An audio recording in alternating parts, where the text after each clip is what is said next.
की है, मैं प्लेलिस्ट में एडमिन को भेज दूंगी और वे शेयर कर देंगे, तो उसमें से आपको जो अध्याय चाहिए आप देख सकते हैं। ओम अज्ञानतिमिरान्धस्य ज्ञानाञ्जनशलाकया चक्षुरुन्मीलितं येन तस्मै श्रीगुरवे नमः। नमो ओम विष्णुपादाय कृष्णपृष्ठाय भूतले श्रीमते भक्तिवेदांत स्वामिन् इति नामिने। नमस्ते सारस्वते देवे गौरवाणी प्रचारिणे निर्विशेषाय शून्यवादी पाश्चात्य देशतारिणे। जयो श्री कृष्ण चैतन्य प्रभो नित्यानंदा श्री अद्वैत गदाधर श्रीवास आदि गौर भक्त वृंदा। हरे कृष्णा कृष्णा कृष्णा हरे हरे, हरे राम राम राम हरे हरे, हरे कृष्ण। चलिए आप सभी लोग अनम्यूट कर लीजिए और हम बोलेंगे 3 बार हरे कृष्ण महामंत्र, ठीक है? हरे कृष्णा कृष्णा कृष्णा हरे हरे, हरे राम राम राम हरे हरे, हरे कृष्णा कृष्णा कृष्णा हरे हरे, हरे राम राम राम हरे हरे, हरे कृष्णा कृष्णा कृष्णा हरे हरे, हरे राम राम राम हरे हरे, हरे कृष्णा कृष्ण कृष्ण हरे हरे, हरे राम हरे हरे। हरे कृष्ण। तो चलिए आज हम देखते हैं अध्याय 10वां, जिसका नाम है विभूति योग, यानी भगवान का ऐश्वर्य, श्री भगवान का ऐश्वर्य, है ना? हम तो जानते हैं वो षड ऐश्वर्य से युक्त है ना? भगवान नाम में ही है कि वे षड ऐश्वर्य युक्त है, लेकिन अब और भी उनके ऐश्वर्यों के बारे में, उनकी विभूतियों के बारे में हम जानेंगे। तो ये अध्याय भी चालू हो रहा है भगवान उवाच से, है ना? श्री भगवान उवाच भूय एव महाबाहो शृणु मे परमं वचः यत्तेह प्रियमाणाय वक्ष्यामि हितकाम्यया। श्री भगवान ने कहा, हे महाबाहु अर्जुन, और आगे सुनो, क्योंकि तुम मेरे प्रिय सखा हो, अतः मैं तुम्हारे लाभ के लिए ऐसा ज्ञान प्रदान करूंगा जो अभी तक मेरे द्वारा बताए गए ज्ञान में श्रेष्ठ है। सभी ज्ञान से श्रेष्ठ है ऐसा ज्ञान। क्यों बता रहे हैं? क्योंकि तुम मेरे प्रिय सखा हो। इसके पहले अध्याय में भगवान ने क्या बोला था? क्योंकि तुम मुझसे ईर्ष्या नहीं करते, इसलिए मैं तुम्हें ये ज्ञान दे रहा हूं, है ना? राज विद्या राजगुह्य योग जो हमने देखा था ना, वो ज्ञान देखा था, उसमें भगवान ने क्या बोला था? क्योंकि तुम मुझसे ईर्ष्या नहीं करते, इसलिए मैं तुम्हें ये ज्ञान दे रहा हूं।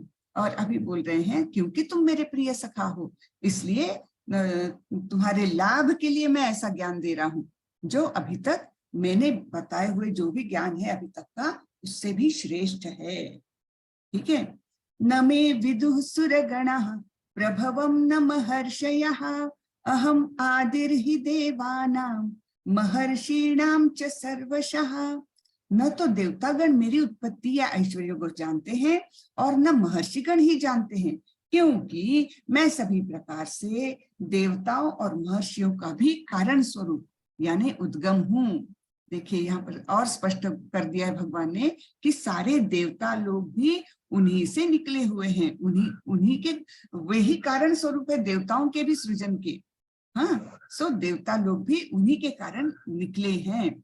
तो इसलिए हमने पहले भी देखा था कि जैसे एक पेड़ है, बड़ा भारी पेड़, तो पत्तियां फूल ये सब क्या है? वो जड़ से ही निकले हैं। उस प्रकार भगवान से ही सारे देवता लोग निकले हैं। तो इसलिए हमें पानी कहाँ देना चाहिए? जड़ में देना चाहिए। हर पत्ती को, हर फूल को पानी देकर ये अविधि पूर्वकम हो जाएगा, विधि क्या है? भगवान वो पेड़ के जड़ को पानी देना। और अविधि पूर्वक हम काम कैसे करेंगे?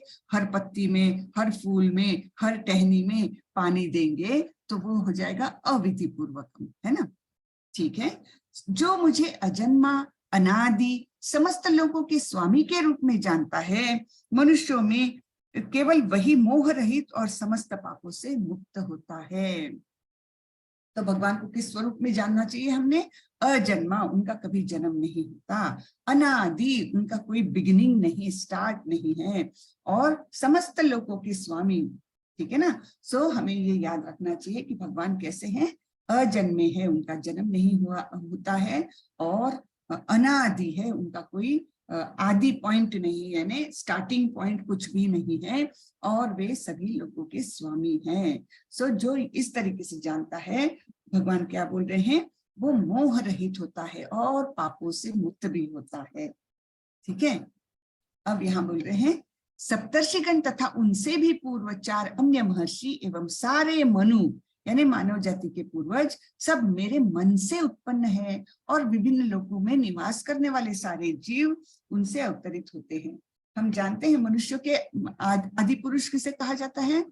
मनु को कहा जाता है ना? मनु और उनसे भी पूर्व सप्तर्षिगण और उनसे भी पूर्व 4 अन्य महर्षि एवं सारे मनु, यानी मानव जाति के पूर्वज। साइंटिस्ट लोग बोलते हैं कि मानव जाति के पूर्वज कौन थे? बंदर थे, किंतु हमारा वैदिक शास्त्र उस पर बिल्कुल भी सहमत नहीं है, और हम क्या जानते हैं कि हमारे पूर्वज भी मनुष्य ही थे। जैसे हमारे पिता मनुष्य है, पिता के पिता मनुष्य है, उनका ऐसा ही देह है, 2 हाथ 2 पैर। पिता के पिता, आप कितने भी वंश ऊपर चले जाओ, तब भी आपको क्या मिलेगा? कि वो भी देहधारी थे, हमारे जैसे ही देहधारी थे। तो भगवान तो हमारे बीजप्रद पिता है ना? अहम बीजप्रद पिता, ऐसे भगवान ने बोला है ना? तो फिर वो भी देहधारी होने चाहिए और हमारे जैसे ही स्वरूप के होने चाहिए। एक लॉजिकल बात है ये। हमारे पूर्वज बंदर कैसे हो सकते हैं जब हमारे पिता मनुष्य है, पिता के पिता मनुष्य है, उनके पिता मनुष्य है, तो फिर बंदर कहाँ से आए? तो ये जो साइंस बोलता है उससे हम बिल्कुल भी सहमत नहीं है। तो भगवान बोलते हैं कि ये सब मेरे मन से उत्पन्न है। सप्तर्षि, उनसे उनसे पूर्व 4 अन्य महर्षि जो ब्रह्मा के पुत्र थे, और सारे ही मनु, ये सब उनके मन से निकले हुए हैं, भगवान के मन से उत्पन्न हुए हैं। और बाकी फिर सारे जीव जो अलग अलग ब्रह्मांडों में, अलग अलग ग्रहों में, अलग अलग लोकों में निवास कर रहे हैं, सारे ही इन्हीं से निर्माण हुए, इन्हीं से विस्तार हुआ है, मतलब पैदा हुए हैं, है ना? तो ये 4 जो महर्षि बोल रहे हैं, ब्रह्मा जी के पुत्र थे, उनके नाम है सनक, सानंद, सनातन और सनत कुमार। तो इनके बारे में एक बड़ी ही मजेदार बात शायद आप लोगों को ना पता हो। तो ब्रह्मा जी के ये 4 पुत्र पैदा हुए थे, और जब थोड़े बड़े हो गए तब ब्रह्मा जी ने उन्हें आदेश दिया कि इस पृथ्वी को हमको पॉपुलेट करना है, यहाँ की प्रजा बढ़ाना है, तो आप लोग विवाह कर लो। तो ये चारों भी बहुत ही ज्ञानी थे, ज्ञान योगी थे, भक्त बनने के थे तभी, तो वो ज्ञान योगी थे।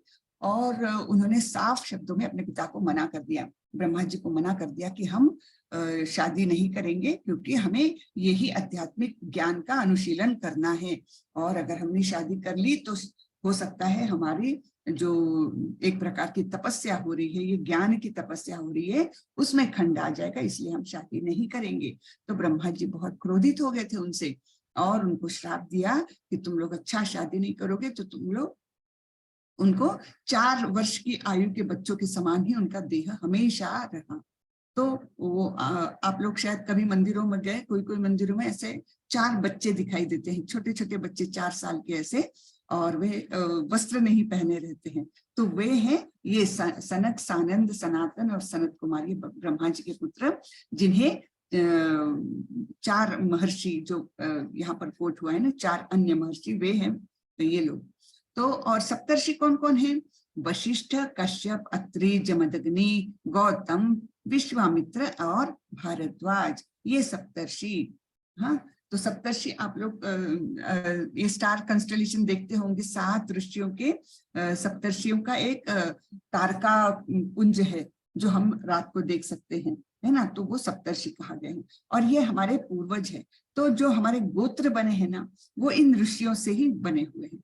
जैसे किसी का गोत्र अत्रि रहता है, कश्यप तो बहुत कॉमन है, गौतम गोत्र रहता है, और फिर बाद में जाकर कुछ कुछ नाम ऐड भी हुए, लेकिन ये बेसिक गोत्र है। और पहले का देखो, पहले तो डीएनए टेस्ट वगैरह तो होता नहीं था, लेकिन हमारे पूर्वजों की बुद्धि देखो कि तब भी बोला जाता था कि एक ही गोत्र में शादी नहीं होना चाहिए। इसका अनुपालन अभी भी अपने समाज में होता है कई जगह पर कि एक ही गोत्र में शादी नहीं होती है। क्यों? क्योंकि वो डीएनए कॉन्फ्लिक्ट हो जाते हैं और फिर जो उनसे जो उत्पन्न होते हैं बच्चे, तो उनमें डिफेक्ट आ सकता है। तो हमारा जो शास्त्र है, हमारे जो वैदिक शास्त्र है, वो देखिए कितना साइंटिफिक है ना। तो तब भी ऐसा कहते थे कि एक ही गोत्र में शादी नहीं होना चाहिए, और वही अभी भी चल रहा है। ठीक है। एतान विभूतिम योगम च मम यो वेत्ति तत्वतः सो विकल्पेन योगेन युज्यते नात्र संशयः। जो मेरे इस ऐश्वर्य तथा योग से पूर्णतया आश्वस्त है, वह मेरी अनन्य भक्ति में तत्पर होता है, इसमें तनिक भी संदेह नहीं है। तो इसलिए हमको भगवान के ऐश्वर्य के बारे में जानना चाहिए। जैसे जैसे हम ज्यादा ज्यादा जानेंगे भगवान को, वैसे वैसे हमारे मन में भक्ति स्वतः ही उपस्थित हो जाएगी, स्वतः ही वृद्धि हो जाएगी भक्ति में। हाँ, इसलिए हमें भगवान के ऐश्वर्य को जानना बहुत जरूरी है। ठीक है। अब ये जो 8वां श्लोक है ना, 8, 9, 10 और 11, ये 4 जो श्लोक है 10वें अध्याय के, इन्हें कहा जाता है चतुश्लोकी भगवत गीता, क्योंकि ये भगवत गीता का सार आया है इसमें। ठीक है। अब यहाँ पर भगवान खुद के बारे में बता रहे हैं, फिर आगे भक्तों के बारे में कुछ बताएंगे। हाँ, तो हम 8, 9, 10, 11 ये श्लोक एकदम ध्यान से जरा आप लोग सुनिएगा। अहम सर्वस्य प्रभवो मत्तः सर्वं प्रवर्तते इति मत्वा भजन्ते मां बुधा भाव समन्वितः। मैं समस्त आध्यात्मिक तथा भौतिक जगतों का कारण हूँ, प्रत्येक वस्तु मुझ ही से उद्भूत है।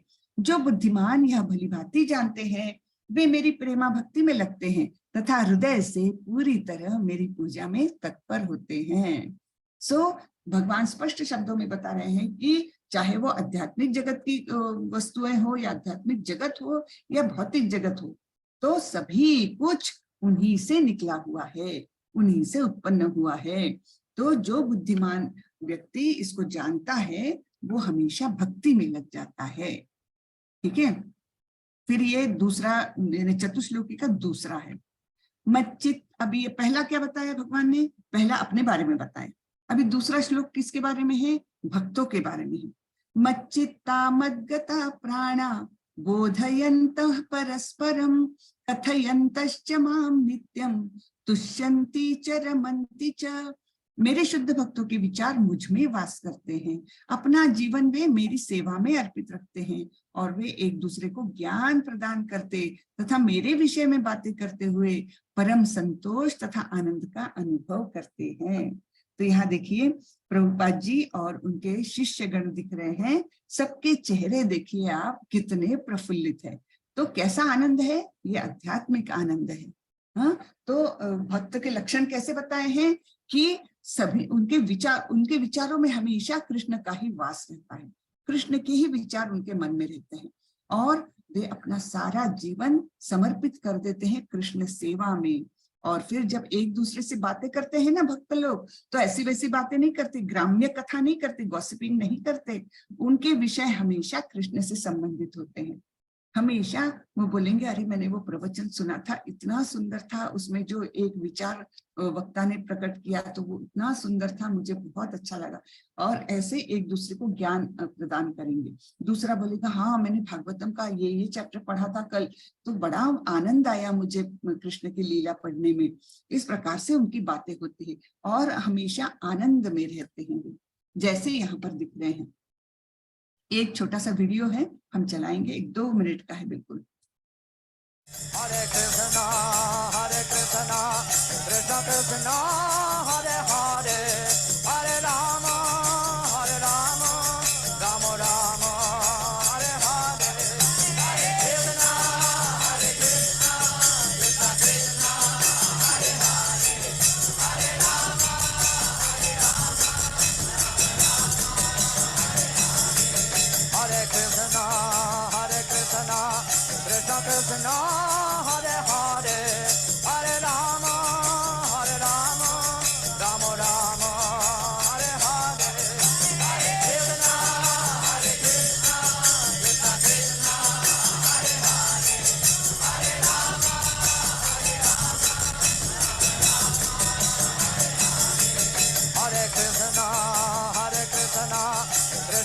Krishna Hare Hare Hare Rama Rama Rama Hare Hare Hare Krishna Hare Krishna। चलिए ठीक है, अच्छा लगा ना, बहुत आनंद आया ना।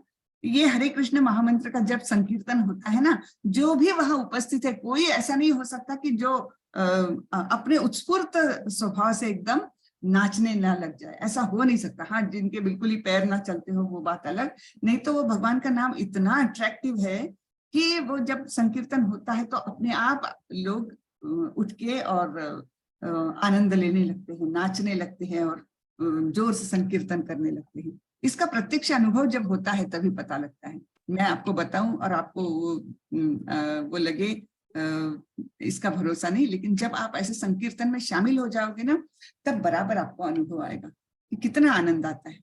ठीक है, तो 8वां था, भगवान ने अपने बारे में बताया, अहम सर्वस्य प्रभुः, है ना, कि मेरे से ही सारे आध्यात्मिक और भौतिक जगत उत्पन्न होते हैं, सारी वस्तुएं मुझी से उद्भूत है।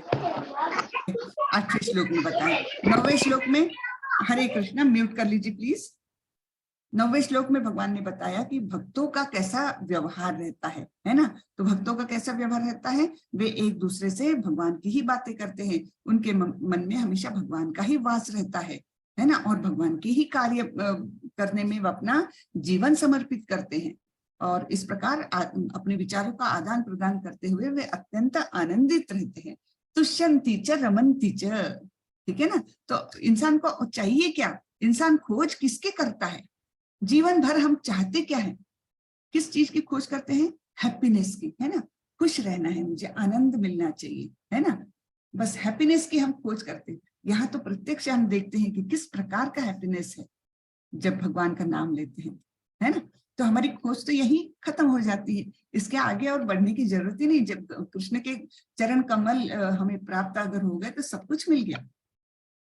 ठीक है, अब 10वें श्लोक में क्या बोल रहे भगवान, तेषां सतत युक्तानां भजतां प्रीतिपूर्वकं ददामि बुद्धि योगं तम येन माम उपयान्ति ते।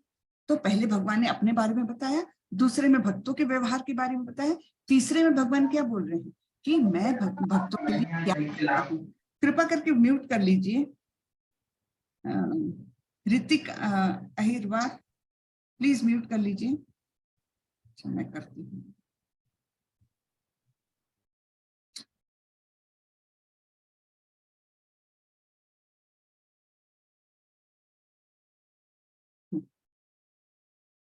हरे कृष्ण।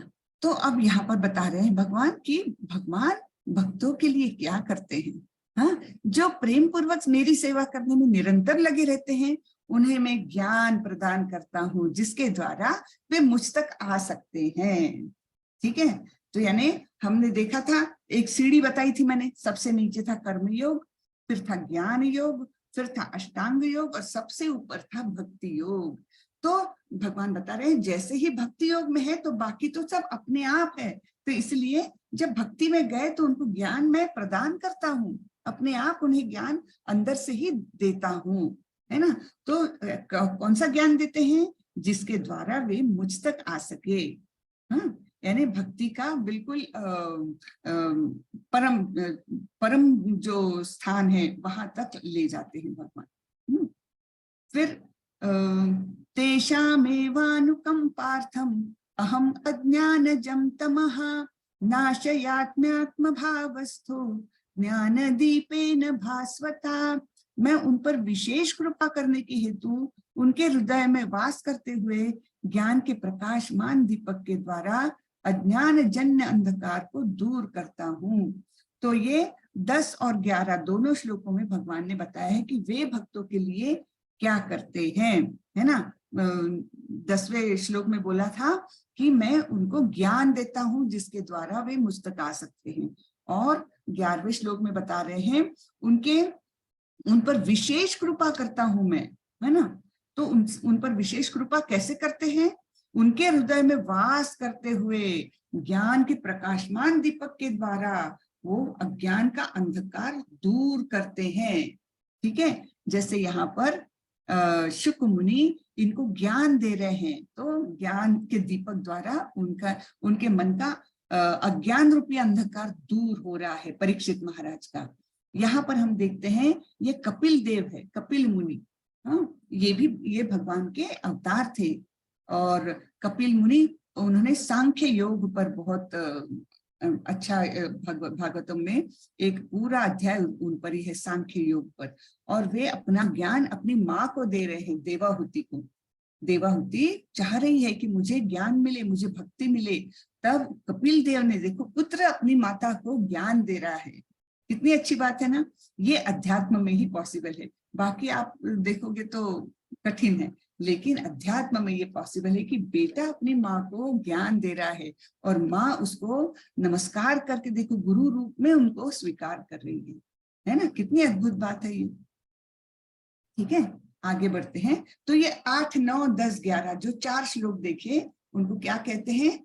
चतुश्लोकी भगवत गीता 8, 9, 10 और ये 11। ठीक है, इन्हें कहते हैं भगवत गीता का सार। 4 श्लोकों में चतुश्लोकी भगवत गीता, इसलिए ये अध्याय का बहुत इंपॉर्टेंट हो जाता है। फिर अर्जुन ने सब कुछ सुना और अर्जुन के मन में बिल्कुल जैसे ज्ञान उनको मिल गया और उन्होंने एक्सेप्ट किया कि भगवान, हाँ, आप ही परम ब्रह्म, परम धाम, पवित्रम परमम भवान, पुरुषम शाश्वतम दिव्यम आदिदेवम अजम विभुम, है ना।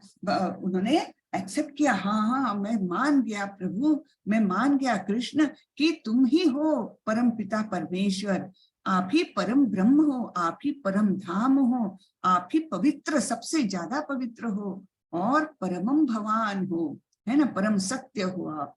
फिर आप ही पुरुष हो, शाश्वतम, अविनाशी ऐसे पुरुष हो, और दिव्यम, दिव्य हो, और आदि देवम अजम विभू, आदि देव आप ही हो, और अजम यानी जिनका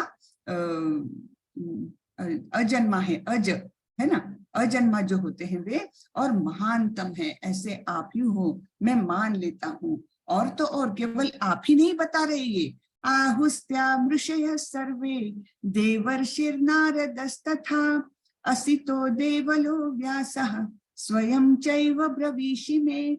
यानी केवल आप ही नहीं बता रहे, इन लोगों ने भी ऐसा ही बोला था, जो आपने अभी बोला वैसा ही ये सब ऋषिगण है ना, नारद, असित, देवल तथा व्यास जैसे ऋषि आपके इस सत्य की पुष्टि करते हैं, और आप स्वयं भी मुझसे कह रहे हैं, है ना। तो अर्जुन एकदम आश्वस्त हो गया कि हाँ, यही हमारे परमेश्वर है, यही हमारे परम पिता है।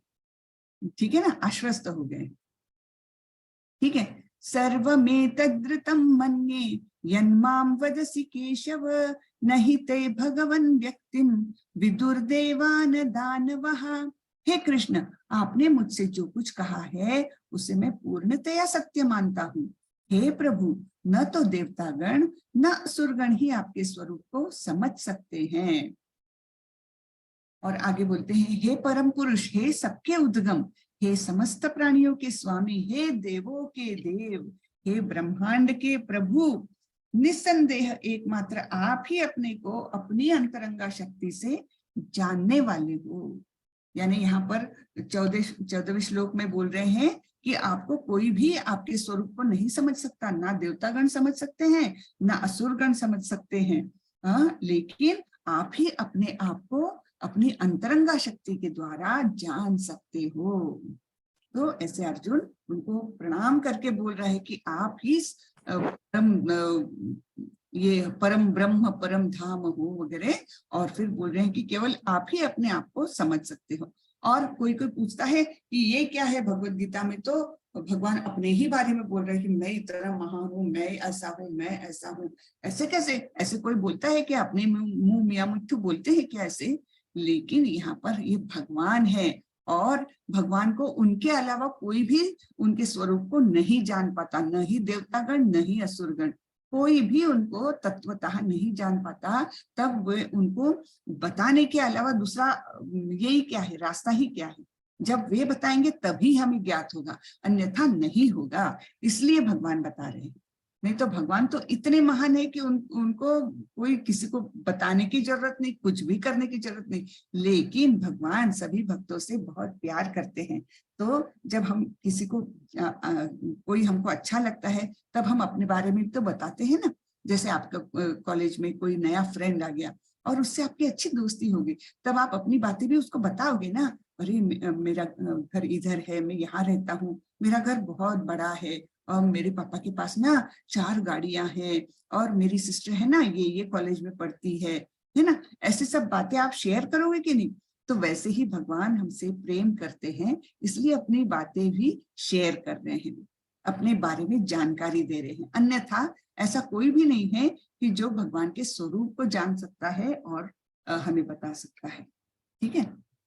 हे कृष्ण, हे परम योगी, मैं किस तरह आपका निरंतर चिंतन करूं और आपको कैसे जानूं? हे भगवान, आपका स्मरण किन किन रूपों में किया जाए? हाँ, तो अभी अर्जुन उनके भक्ति में आ गए हैं, एकदम मान गए हैं कि आप ही परम ब्रह्म हो, और वो पूछ रहे हैं कि मैं आपका चिंतन कैसे करूं और आपको कैसे जानूं, ये सब पूछ रहे हैं। हे जनार्दन, आप पुनः विस्तार से अपने ऐश्वर्य तथा योग शक्ति का वर्णन करें। मैं आपके विषय में सुनकर कभी तृप्त नहीं होता हूँ, क्योंकि जितना ही आपके विषय में सुनता हूँ उतना ही आपके शब्द अमृत को चखना चाहता हूँ। तो अर्जुन को और लालसा बढ़ी कि मैं और अधिक भगवान को जान पाऊं, उनके विभूतियों के बारे में जान पाऊं, ऐसी उनको उत्सुकता लगी। इसलिए वे कृष्ण को बोल रहे हैं कि आप कृपा करके आपकी योग शक्ति का, आपकी ऐश्वर्य का वर्णन करें। अब भगवान ने कहा, ठीक है, हाँ, मैं तुम्हें मेरी शानदार अभिव्यक्तियों के बारे में बताऊंगा, लेकिन उनमें से केवल जो प्रमुख है हे अर्जुन उन्हीं को बताऊंगा, क्योंकि वे तो असीम है। मैं बोलता ही रह जाऊंगा और तुम सुनते ही रह जाओगे, इतने सारे ऐश्वर्य है मेरे, इसलिए मैं केवल प्रमुख ही ऐश्वर्य उनको बताऊंगा। तो भगवान बता रहे हैं किसमें क्या है। वे आदित्याज में विष्णु है, वे सितारों में चांद है, वे वेदों में सामवेद है, देवताओं में इंद्र है, और अपनी इंद्रियों में मन है, जीवित प्राणियों की भी जीवन शक्ति है। इसी प्रकार का एक टेबल हमने 7वें अध्याय में भी देखा था, है ना। तो उससे ये भिन्न है, लेकिन इसी प्रकार का देखा था कि कहा महानतम, हर चीज के महानतम जो है, जो कुछ है वो भगवान है, ऐसा भगवान ने अपना वर्णन किया है। ठीक है। यक्ष और राक्षसों में कुबेर है, पुजारियों में बृहस्पति है, और जलाशयों में सागर है। ठीक है ना, जलाशयों में सागर है वे, और साधुओं में भृगु मुनि है, भृगु मुनि, और ध्वनि कंपन में, ध्वनि में है वह ओंकार। इस प्रकार से उन्होंने अपनी करीबन 80 से भी ज्यादा विभूतियां बताई हैं।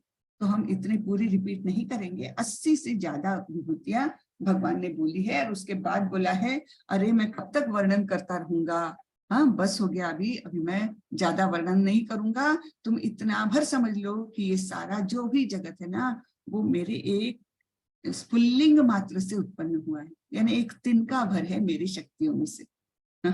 तब तो यानी आप समझ सकते हैं कि टोटल कितना होगा। अगर पूरा ब्रह्मांड ही उनके तिनका भर शक्ति से निर्माण है, तो फिर उनका क्या प्रचंड रूप होगा, जो हमारी बुद्धि से परे है। इसलिए मैं बार बार बोलती हूँ, बुद्धि से हम भगवान को नहीं जान पाएंगे, हम केवल भक्ति से ही भगवान को जान पाएंगे। हाँ, लोग अपने आप को बुद्धिमान समझते हैं और बहुत बौद्धिक तर्क देने लगते हैं कि ऐसे कैसे हो सकता है, ऐसे कैसे 16,108 पत्नियां कैसे हो सकती किसी व्यक्ति की। अरे भाई, वो भगवान है। फिर ये क्यों नहीं सोचते कि कैसे एक गोवर्धन पर्वत उन्होंने लेफ्ट हैंड की छोटी उंगली पर उठाया था, है ना। कैसे उन्होंने 3 महीने के रहते हुए पूतना जैसे राक्षसनी को मारा था, जिसका देह जब मृत हो गई वो, तो उसका देह हटाने के लिए कितनी सारी बैलगाड़ियां लगी थी, और उसके शरीर के टुकड़े करके ही कैरी कर सके, इतने मीलों मील फैला हुआ उसका शरीर था। तो वो 3 महीने के थे। तब कैसे हम मतलब उससे हम अंदाजा लगा सकते हैं कि भगवान की शक्तियां इतनी हैं कि जो हमारी बुद्धि से परे है। हम अपनी छोटी सी बुद्धि से कुछ नहीं समझ सकते। ठीक है। यहाँ पर यही अनेक विभूतियां भगवान ने दी है। रुद्रों में मैं शंकर हूँ, है ना, शिव हूँ, और ऐसे सब बताया है, नारद मुनि का बताया है, और शार्क का बताया ना मत्स्य अवतार में, है ना, वो भी बताया है, बहुत सारा बताया है। तो ये सारी ही उनकी विभूतियां हैं। हाथियों में मैं कौन हूँ, हाथियों में ऐरावत हूँ मैं, इस प्रकार से बहुत सारी उन्होंने अपनी विशेषताएं बताई। यही नहीं अर्जुन, मैं समस्त सृष्टि का जनक बीज हूँ। ऐसा चर तथा अचर कोई भी प्राणी नहीं है जो मेरे बिना रह सके। ये हमने पहले भी देखा था कि हमने देखा था कि कैसे एक मोती की माला एक धागे से गुथी रहती है। मोती तब तक ही सब एक साथ जुड़े हैं जब तक वो अंदर से धागा है। तो सूत्रे मणिगणा इव, भगवान ने बताया है ना कि मैं जो माला है अंदर से उसी के स्वरूप हूँ, उसी के जैसा हूँ। अगर वो माला में से धागा निकल जाएगा तो सारे मोती बिखर जाएंगे। तो मैं सभी मोतियों का यानी सभी ब्रह्मांडों का आश्रय स्थान हूँ। ऐसा एक श्लोक हम देख चुके हैं। ठीक है। हे परंतप, मेरी दैवी विभूतियों का अंत नहीं है। मैंने तुमसे जो कुछ कहा वो तो मेरी अनंत विभूतियों का संकेत मात्र है, एक सिंबल भर है, संकेत मात्र है। हाँ, तो इतनी सारी भगवान की विभूतियां हैं।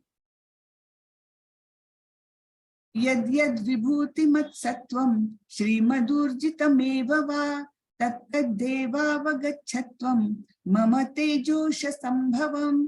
तुम जान लो कि सारा ऐश्वर्य, सौंदर्य तथा तेजस्वी सृष्टियां मेरे तेज के एक स्फुल्लिंग मात्र से उद्भूत है।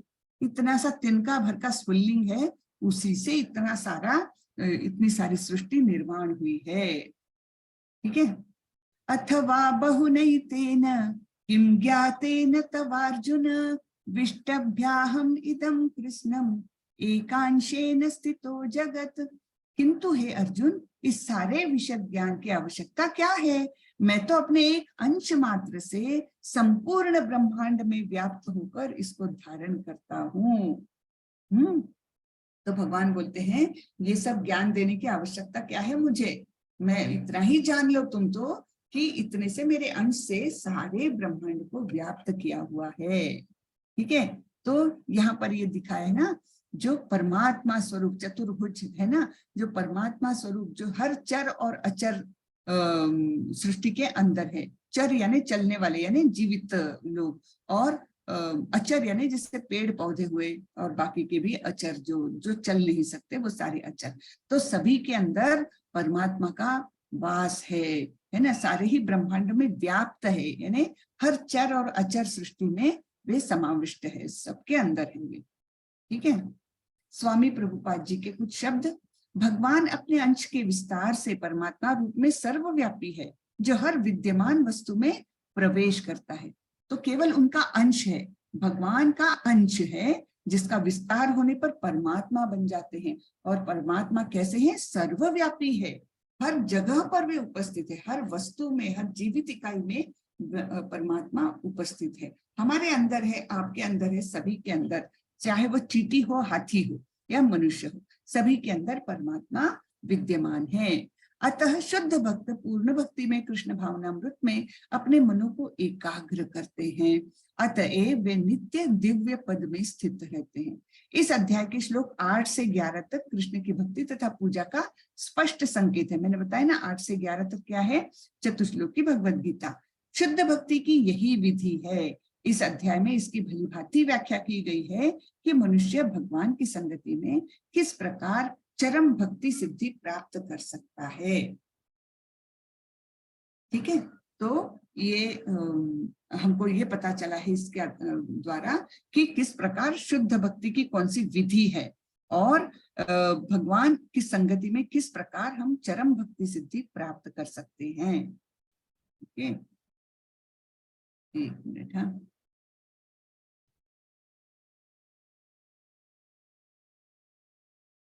चलो, तो इस प्रकार ये हमारा अध्याय खत्म ही होने को आया, आज जल्दी हो गया है। सो इसकी समरी क्या है? कृष्ण अनजाने और सभी के स्रोत है। हाँ, नमे विदुः सुरगणा, यानी सभी चीजों के स्रोत है वे। शुद्ध भक्ति भगवद गीता का सार। मच्चित्ता मद्गता प्राणा, ये 8 से लेकर 11 तक का है, जो चतुश्लोकी भगवत गीता है। चतुश्लोकी भगवत गीता के 8वें श्लोक में क्या बोला है कि भगवान ने अहम सर्वस्य प्रभु, वो अपना खुद का ऐश्वर्य बताया है। फिर उसके आगे के श्लोक में भक्त कैसे व्यवहार करता है ना, तुष्यंती च रमंती च। फिर आगे के श्लोक में क्या बोला है भगवान ने कि कैसे हम भक्त जो होता है उसको ज्ञान देते हैं वे। हाँ, और चौथे श्लोक में बोला है कि इस प्रकार ज्ञान का दीपक जलाकर वे अज्ञान रूपी अंधकार को दूर करते हैं। तो ऐसे ये चतुश्लोकी भगवत गीता है। अर्जुन ने कृष्ण के सर्वोच्च पद को स्वीकार किया। सर्वम एतद् ऋतं मन्ये, मान लिया, हाँ भगवान आप ही महा, मतलब आप ही हो परमेश्वर, आप ही हो सारे सृष्टि के निर्माता, सभी कुछ आप ही हो। भगवान कृष्ण अपनी विभूति का वर्णन करते हैं। दिव्य ही आत्मा विभूतियां, तो करीबन 80 से भी ज्यादा, करीबन 82 विभूतियों का भगवान ने इस अध्याय में वर्णन किया है। तो इतनी सारी विभूतियां जान करके जब हम जानते हैं कि अरे ये सभी में एक एक आप पढ़ते जाओ, प्राणियों में मैं कौन हूँ, लायन शेर हूँ मैं, हाँ, और ऐसे सभी चीजों का वर्णन किया है। हाथियों में मैं ऐरावत हूँ, और बहुत सारी चीजों का ऐसे 80 से भी ज्यादा विभूतियों का उन्होंने वर्णन किया है। ठीक है, तो चलिए यहाँ का अपना अध्याय आज तो बहुत ही जल्दी खत्म हुआ, जब मैं डर रही थी। और वो सुधीर प्रभु को मैंने बोला कि हमको देर लगती है क्या सुधीर प्रभु? नहीं, निकल गए। नहीं तो उनको बोलते थे, उनकी इच्छा थी भजन करने की, एकादशी है तो। चलिए कोई बात नहीं। तो किसी को कुछ प्रश्न हो तो जरूर पूछिए। आज किसी ने एकादशी का व्रत किया है क्या?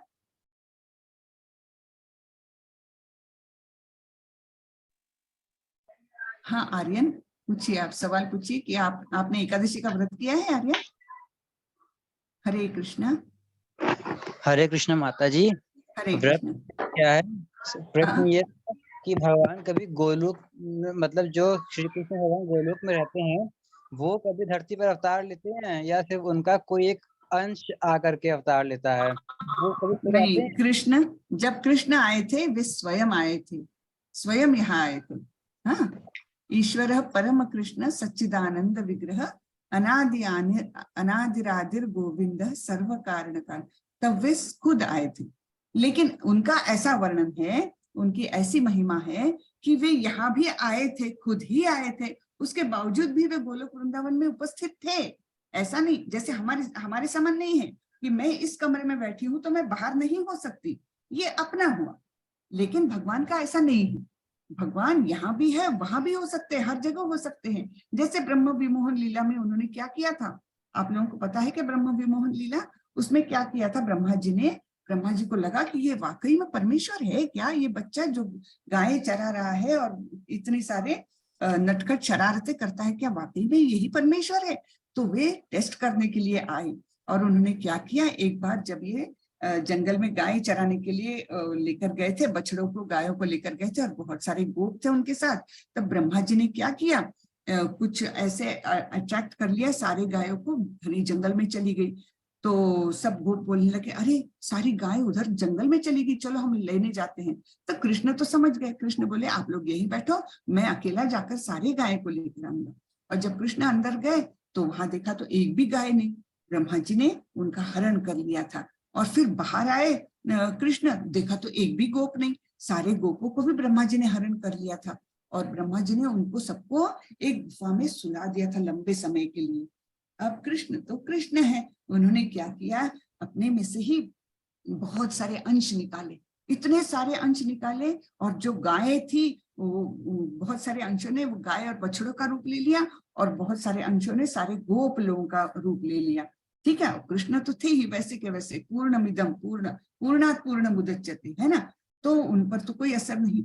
और फिर वो सब घर गए तो गायों ने भी ऐसा नहीं पहचाना कि ये मेरा बछड़ा नहीं है, इतना परफेक्ट एकदम, कुछ भी कहीं भी चेंज नहीं। माओ ने, जिनके बच्चे घर गए, माओ ने नहीं पहचाना कि ये मेरा बच्चा नहीं, ये तो कोई और है, किसी को शक भी नहीं हुआ, बल्कि सब माएँ बड़ी खुश हो गई कि अरे मेरा बच्चा तो बहुत ही वेल बिहेव्ड हो गया, बहुत ही अच्छा बच्चा हो गया ये तो, और भी ज्यादा प्यार करने लग गए उनसे। हाँ, और ऐसा चलता रहा 1 साल तक। 1 साल तक किसी को भनक भी नहीं पड़ी कि ये हमारे बच्चे नहीं, हमारे बछड़े नहीं, हमारी गायें नहीं है, बिल्कुल भनक भी नहीं पड़ी, बिल्कुल वैसे के वैसा। और फिर 1 साल के बाद जब ब्रह्मा जी ने सोचा चलो देखते हैं क्या हो रहा है ना, गोकुल में क्या हो रहा है, इसके लिए वे आए, देखते हैं तो सब कुछ वैसा के वैसा ही, सारे गोप भी वहां है और सारे गायें बछड़े भी वहां पर है। और तब ब्रह्मा जी को एहसास हुआ कि मैंने बड़ी भारी गलती कर दी, मैंने तो परमपिता परमेश्वर की टेस्ट ले ली। तो फिर वो एकदम हाथ जोड़कर सामने आए कृष्ण के और गिड़गिड़ाए और बोले मुझे माफ कर दीजिए। हाँ, और फिर उन्होंने जाकर के सारे वो गोप और गाय बछड़े सब जो थे ना उनको लेकर के आए, और फिर कृष्ण ने वो जो अंश निकाले थे बाहर उनको अपने अंदर समाविष्ट कर लिया, और फिर वैसा के वैसे किसी को कुछ भी पता नहीं चला। ठीक है, तो इस प्रकार की भगवान की लीला है। तो ऐसा नहीं है कि जब गोलोक वृंदावन से यहाँ आते हैं तो वहां नहीं रहते, ऐसा बिल्कुल नहीं है। हाँ, उनकी जहां इच्छा है वहां रह सकते। आपको पता है कृष्ण ने कितनी शादियां की थी? 16,108। 16,108 महल बनवाए थे, और उतने हर एक रानी के लिए बड़ा भव्य महल बनाया था, और वो सारे इतने ज्वेल्स लगे थे उसमें कि वो स्वयं ही प्रकाशित होते थे, रात को कोई दिया लगाने की जरूरत भी नहीं पड़ती थी, इतने स्वयं प्रकाशित रहते थे। और तो और कृष्ण सभी के पास रहते थे, सभी के घर में रहते थे, तो हर किसी को लगता था कि कृष्ण तो यही है, लेकिन वो सभी जगह पर रहते थे। तो एक बार नारद मुनि आए तो वो पहले महल में गए तो वहां कृष्ण थे, खाना खा रहे थे, बच्चों के साथ खेल रहे थे। हाँ, वहां पर मिल करके नारद मुनि दूसरे इसमें गए, देखा तो वहां भी कृष्ण है, वहां पर दूसरा कुछ लीला कर रहे हैं, हाँ, सो रहे हैं या मुरली बजा रहे हैं, इस प्रकार की लीला कर रहे हैं। आगे देखा तो ऐसे करके देखा तो सभी घरों में वे उपस्थित है अपनी रानियों के साथ। तो ये कृष्ण ही कर सकते हैं, और तो कोई नहीं कर सकता है ना। ठीक है, चलिए जी माता जी। हरे कृष्ण। हरे कृष्ण। तानिया, आपको कुछ पूछना है? हरे कृष्ण माता जी। हाँ, हरे कृष्ण, बोलिए। माता जी, मुझे ये पूछना था कि आपने बताया कि ब्रह्मा जी को भी स्वयं भगवान कृष्ण ने ही उत्पन्न किया था, तो फिर वो कैसे कंफ्यूज हो गए कि भगवान की लीला को समझने में? क्योंकि वो तो भौतिक जगत में थे, वो भी नहीं जानते ना, जैसे हमने देखा ना, देवतागण और कोई भी ऋषिगण कोई भी नहीं जानता था भगवान क्या है, कितने महान है। हमने अभी श्लोक में देखा था ना एक, ये देवतागण भी मेरे पहचान पाते, तो बाकी तो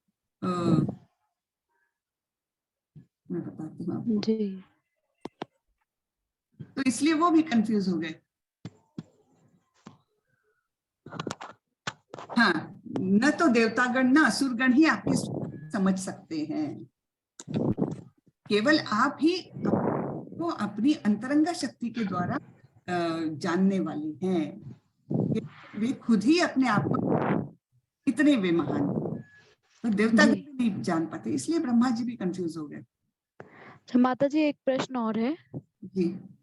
मैंने ऐसा सुना है कि गोलोक में भगवान के कोई भक्त थे, तो उन्होंने राधा जी को श्राप दिया था कि तुम 100 वर्ष तक भगवान कृष्ण को भूल जाओगी और पृथ्वी लोक पर अवतार लोगी, ऐसा कुछ है क्या? नहीं आया अभी तक तो मेरे पढ़ने में तो नहीं आया, हो भी सकता है, नहीं भी हो सकता है, मुझे पता नहीं है, सॉरी। है जी, जहाँ तक मैं पढ़ रही हूँ, तो मैं भी भागवत में पढ़ रही हूँ, लेकिन ऐसा कोई किस्सा अभी तक मेरे पढ़ने में तो नहीं आया। जी। भागवतम के बाहर तो कुछ मतलब बहुत ऑथेंटिक नहीं मानते हैं इस्कॉन वाले। ठीक है, चलिए। हरे कृष्ण माता जी। हरे कृष्ण। और किसी को प्रश्न है?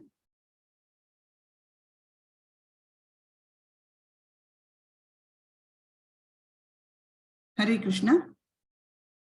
मतलब ये हैंड रेस तो नहीं है, चैट में है क्वेश्चन। एक प्रभु जी ने माला मंगाया ऑनलाइन, और वो प्लास्टिक का है, तो उससे जब कर सकते हैं, उन्होंने पूछा। क्या प्लास्टिक के हैं? अच्छा, हाँ, प्लास्टिक माला ऑनलाइन मंगवाई, वो प्लास्टिक की निकली, उससे हाँ कर सकते हैं, कोई हर्जा नहीं है, कर सकते हैं, उसमें कोई रुकावट नहीं है। ठीक है माता जी। और एक क्वेश्चन है कि नीम माला पर महामंत्र जप करने के क्या नियम है माता जी? तो मैंने उसका रिप्लाई तो कर दिया माता जी कि उसमें हम लोग को ऑनियन और गार्लिक का ये नहीं रहता है कि वो हम नहीं सेवन कर सकते। पर अगर हम चाहे तो अपने एंड से मतलब रोक सकते हैं और 24 आवर्स में हम लोग जप कर सकते हैं। और नहीं, एक क्वेश्चन, क्या क्या प्रश्न था उनका? नीम माला? हाँ नीम माला पर महामंत्र जप करने के क्या नियम है माता जी? हाँ, उन्होंने कोई पूछा वैसे है नियम नीतू कुछ माता नहीं जी। है खास, लेकिन हाँ, महामंत्र के साथ प्याज तुलसी माला ना के लिए खाना। खाली होता है ना माता हाँ, जी? तुलसी के लिए हाँ, होता है, हाँ, इसमें कोई नियम नहीं है। आप कर और सकते। माता जी तुलसी माला भी अगर हमें दीक्षा से मिल रही है तो आई थिंक नियम होगा। अगर हम खुद से ले रहे हैं तुलसी माला तो वो तो प्योर नहीं होती है ना माता जी, तो उसपे हम जब कर सकते हैं ना ऑनियन जहां गार्लिक तक वगैरह। अवॉइड करना चाहिए, क्योंकि तुलसी एज इट इज बहुत पवित्र है ना, तुलसी कृष्ण हाँ, तुलसी, तो इसलिए तुलसी एज इट इज बहुत ज्यादा पवित्र होती है, इसलिए तुलसी की माला जब लेते हैं तो नहीं करना चाहिए। लेकिन हाँ, ये भी है कि कोई कोई लोग छोड़ने का प्रयत्न करते, प्याज लहसुन नहीं छूट रहा, लेकिन कोशिश बहुत कर रहे हैं, और उन लोगों ने अगर तुलसी माला चालू कर दी ना, तो अपने आप मन से उसका वो निकल जाता है, अट्रैक्शन निकल जाता है, आसक्ति निकल जाती है अपने आप, कम समय में बहुत कम समय में वो आसक्ति निकल जाती है। माता लेकिन जी। मन पर की कुछ इच्छा लोग होनी ये भी बोलते हैं माता जी कि हम लोग एज अ मेडिसिन खाते हैं, मतलब जो अगर सेवन भी करते हैं तो वो क्या चाहिए। सही होता है? कि मतलब कुछ लोग बोलते हैं कि अगर ऑनियन डॉक्टर ने बोला मेडिसिन के है लिए तो, अच्छा। नहीं तो बहुत कम मात्रा में लहसुन वगैरह होता है ज्यादा करके एज ए मेडिसिन। प्याज का तो इतना नहीं, लेकिन लहसुन होता है। अगर डॉक्टर ने बोला है तो लीजिए, नहीं तो स्वाद के लिए मत लीजिए, स्वाद के लिए मत हाँ, लीजिए। ओके माता जी। फिर एक क्वेश्चन है, आज माता जी आज थोड़ा और टाइम बचा है, क्या हाँ, और विभूतियों का वर्णन करेंगी माता जी? जो विभूतियां आपने बोली थी कि 80 और उससे भी ज्यादा विभूतियां बताए हैं भगवान कृष्ण ने, हाँ, इसके बारे में। तो हाँ, इनके बारे में और विभूतियों का वर्णन करें, यही वाली ना? ठीक है, हाँ ये जी। ठीक है, मैं थोड़ा माता और। जी उसके बीच में कविता माता जी ने हैंड रेज किया है, जी, उनसे हाँ, कर लेते पहले फिर जी, हरे कृष्ण। कविता माता जी बोलिए। हरे कृष्णा माता जी। मैं हरे कह रही कृष्ण। जैसे बहुत सारी दवाइयाँ ऐसी होती हैं, जैसे एलोपैथी की दवाइयाँ होती हैं, वो मोस्टली जैसे एनिमल से ही बनाई जाती हैं, हाँ, उनको लेने में कोई प्रॉब्लम नहीं, या प्रॉब्लम कोई नहीं, अगर तकलीफ? डॉक्टर ने बोला है तो कोई प्रॉब्लम नहीं, क्योंकि हम एक तो उसको स्वाद के लिए नहीं खा रहे हैं, स्वास्थ्य के लिए खा रहे हैं, और डॉक्टर ने बोला हुआ हो तो ले लीजिए, उसमें कुछ नहीं। दवाइयां तो सभी लोग लेते हैं, है ना, तो दवाइयों में कोई हर्जा नहीं। हाँ जी, ओके।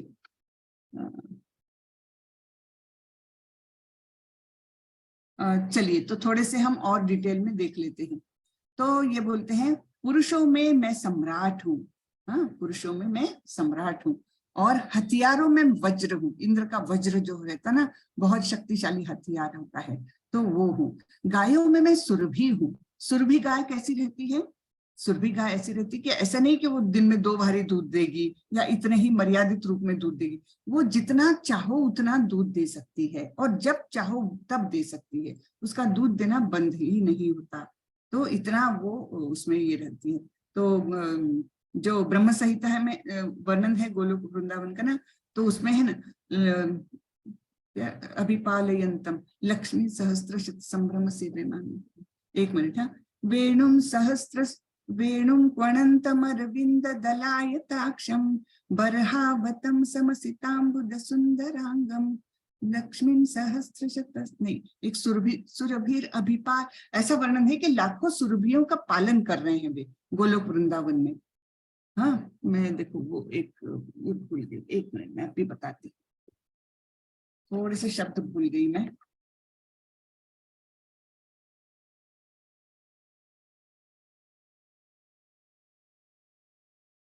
हाँ, चिंतामणिं प्रकर सद्म सुकल्प वृक्ष लक्षावृतेषु सुरभिर अभिपालयन्तम लक्ष्मीं सहस्रशत संभ्रम सेव्यमानम गोविंदमादि पुरुषम तमहं भजामि।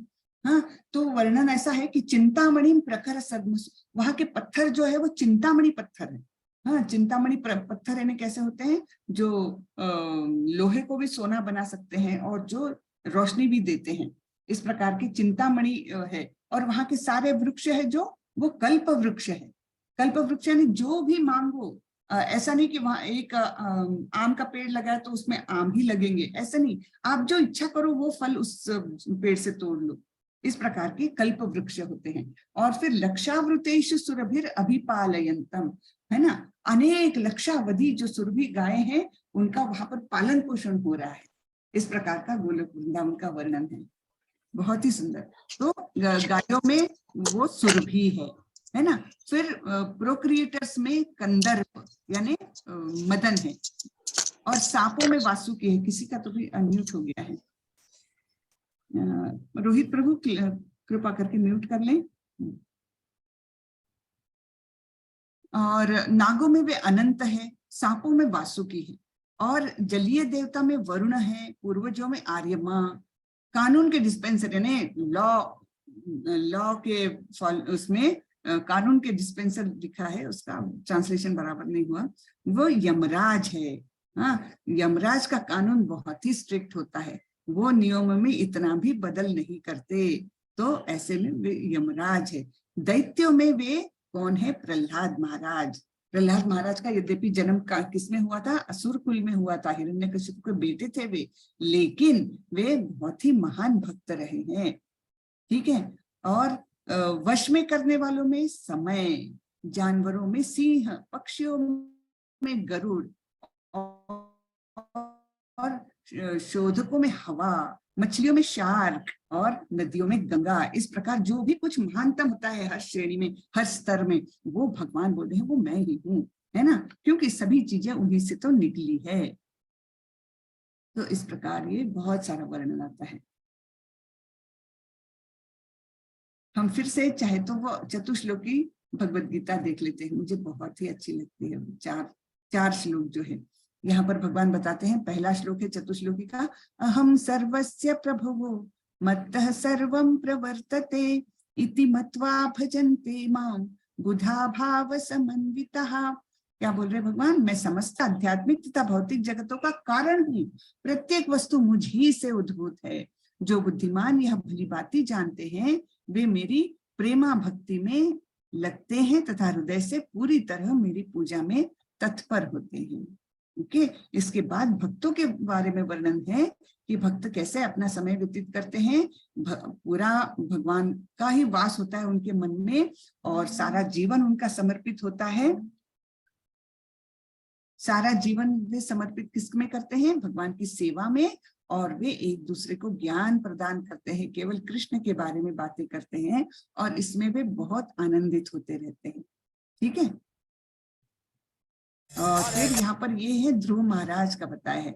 ध्रुव महाराज ने कैसे भक्ति की थी, तपस्या की थी, और फिर भगवान ने उन्हें ददामी बुद्धि योगम, उनको बुद्धि योग दिया, उनको ज्ञान दिया, जिसके द्वारा वे भगवान तक जा सके। भगवान ध्रुव महाराज का जब अंत समय आया तब वास्तविक एक वैकुंठ से एरोप्लेन आया, और उसमें विष्णुदूत बैठे हुए थे और ध्रुव महाराज को ले जाने लग गए। तब ध्रुव महाराज ने क्या बोला मालूम है?